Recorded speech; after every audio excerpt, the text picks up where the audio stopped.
So we opened our doors in January 1995. Just three of us and a secretary, and that was how we started. 2 computers and all handwritten notes. We'd come back from field visits, hand it to somebody else to do typing, and it seems a world away now.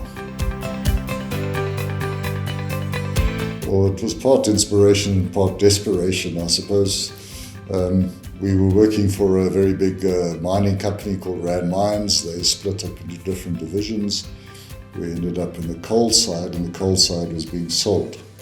And so the environmental department of this once big mining company, we decided to rather go on our own and start Digby Wells Environmental. Digby Wells is a person who the company is named after. He was a very senior figure in the mining industry, and that's why we decided to go with that name.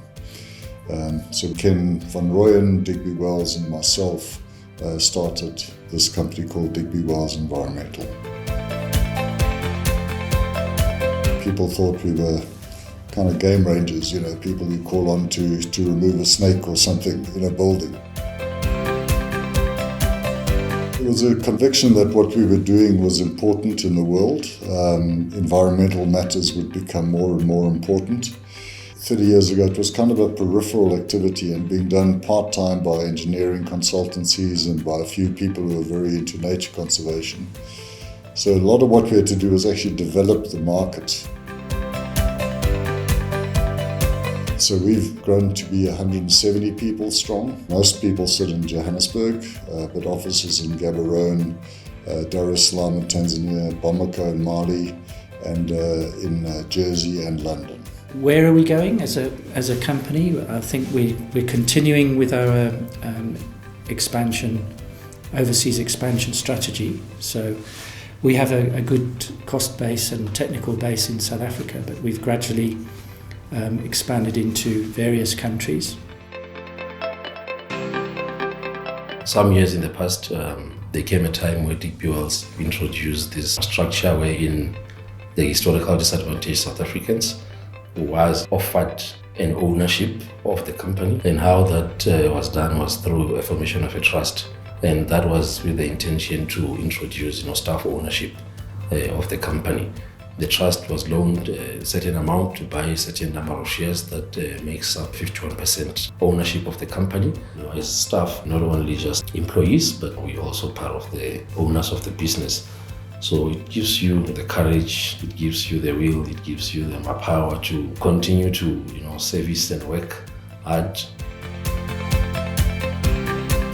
So we changed that, and there's us and only a very few that are just focused on environmental and social issues. And we also focused on the natural sector, the resources sector, so mining clients or oil and gas or infrastructure associated with them is a very specific focus for us. So we understand the industry, we understand the people, and we're not trying to be all things to all men. Giving the keys to an old woman and say, "Mama, this is your house.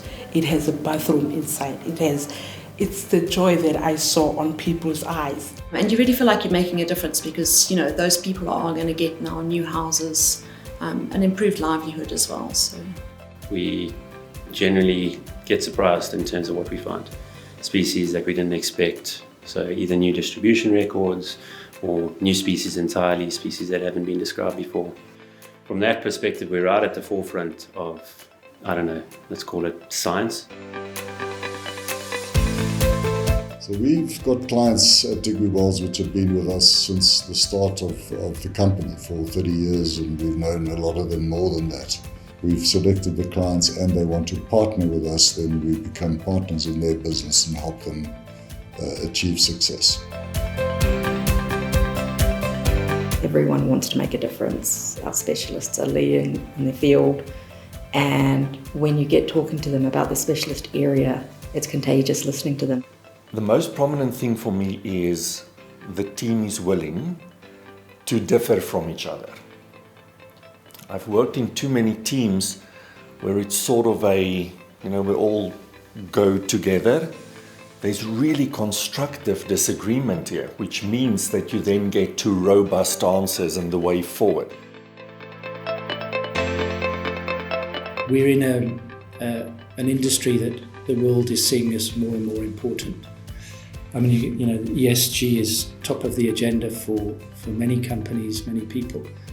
And we've been in this space for 30 years already. What's been good to see is the progression from, being a peripheral activity now. Environmental issues are central to a lot of business decisions. If our clients want to take out loans from banks, there's a lot of requirements here too. If you want to list on a stock exchange, there's a lot of stock exchange requirements. So we're now central to a lot of decision making. We employ people that like to do this work. They like to go out and be an expert in their certain fields or integrate.